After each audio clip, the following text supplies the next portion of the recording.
Chicago to find out. You are, in essence, accused of selling the Senate seat occupied by, or vacated rather, by President Obama. Everyone that you ever had a conversation with about that Senate seat, is there any way you could have spoken to someone and not have it tapped? Do you have conversations in a car, for instance, with the other person? Well, I had a conversation with Senator Dick Durbin, and I Where? It was in my office in downtown Chicago. Was your office bugged?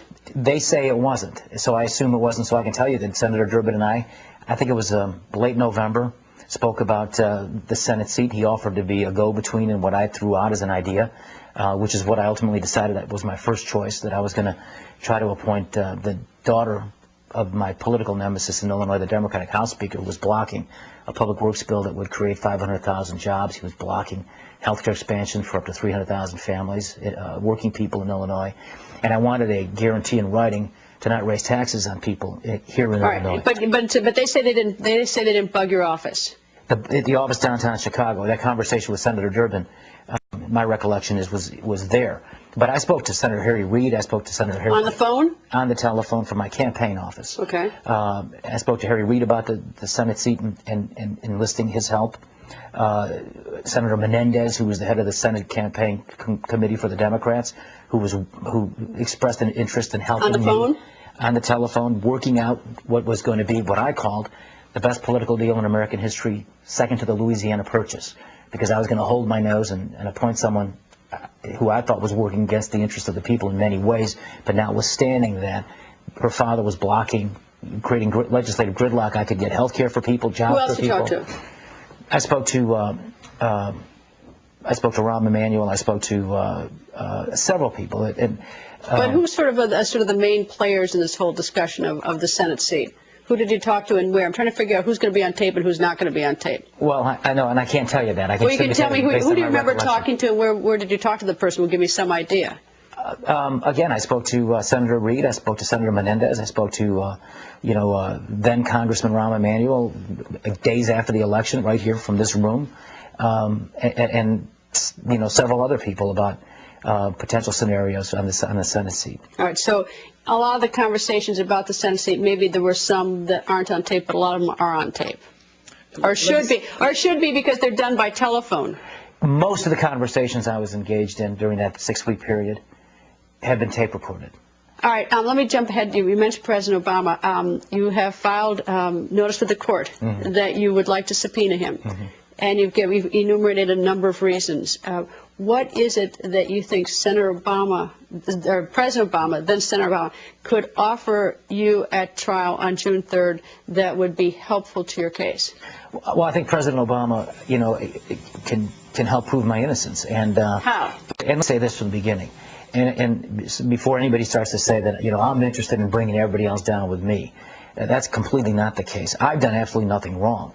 What I'm interested in is for the whole truth to come out, and so that neither did I do anything wrong, President Obama didn't do anything wrong, these senators that I talked to didn't do anything wrong either. And so they should come into court, and they should tell the truth as they know it, swear on the Holy Bible, as I'm looking forward to do. Well, what? And okay, let me. I got that, but what is it that President? Because one of the judge is going to say to you, "How is President Obama going to help your case?" I mean, he's going to ask that flat out to your lawyer. Tell me. How. Right. Well, again, there's a lot of evidence and information that I'm prohibited by court order because it's under seal to tell you, and so there's relevance connected to that. But in the pleading, you talked about a conversation. Or your lawyers talked about a conversation in December '08. That a conversation, President Obama called you? Again, I can't, because of the court order and me following the law and the rules, I can't comment specifically on those telephone conversations. My lawyers filed motions in court. They redacted, as far as I understand, they redacted the substance of those. There was a computer glitch, apparently, that then made some of this stuff unwittingly public. The media found it. And so... you see that's still part of the seal, as part of the seal. It's still part of the seal. What's the breadth of this gag order on you? I mean, what can't you talk about? What is your understanding of what you can talk about and what you can't talk about? I can't talk about the evidence that we have and we know that's currently under seal, which is, as far as I know, everything. I can tell you independently what I recollect, and I can tell you. Well, can you tell me independently what you recollect about the conversation you had with President Obama in December of '08? Let me again. I don't think I can. I don't think I should in that particular case. I mean, President Obama and I can recall independently, spoke at the governor's event at the Independence Hall in Philadelphia days before I was arrested. In person, and I spoke to, as he did with a lot of other governors. It was not an in-depth conversation. Was it about the Senate seat? Again, I don't feel it's generally, just generally. I don't think I should say what we talked about. It'll all eventually. If it's not about the Senate seat, I have a hard time figuring out why he would be a witness that the court's going to allow you to call. I mean, look, the court ought to let you play any tapes that in any way exculpate you or even tend to. Anything that's very helpful. They should allow you to call witnesses who will help you in your defense. And the one thing the court won't do, though, is the court won't let you call someone who doesn't have anything to benefit you. Well, again, there's information and there's evidence that's under seal, and I am prohibited by a court order from specifically talking about those things. And I'm gonna, even from what you recollect. I feel like if I start going into some of the substance of conversations, then it's a slippery slope, and I might inadvertently cross a line, and there's enough issues I could deal with.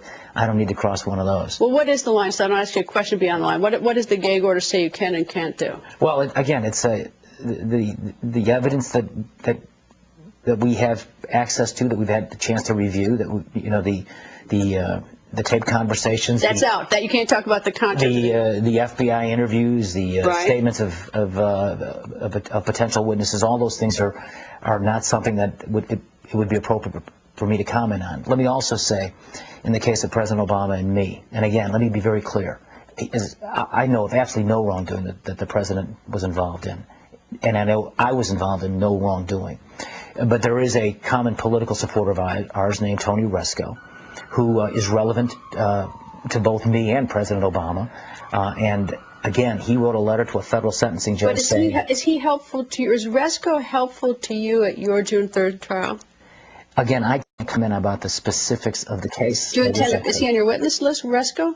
I'll leave that for the lawyers to discuss. Did you ever have a phone call that you recall with the president? I did not. Okay, so that the president's not going to appear on some wiretap. I'm telling you from my recollection. From your recollection, I understand talking to President Obama during that period on the telephone. Well, as you can see, there's so much more of our interview with former Governor Blagojevich. Check out more of the interview on Greta Wire. We are going to post it tomorrow. And next, President Bush.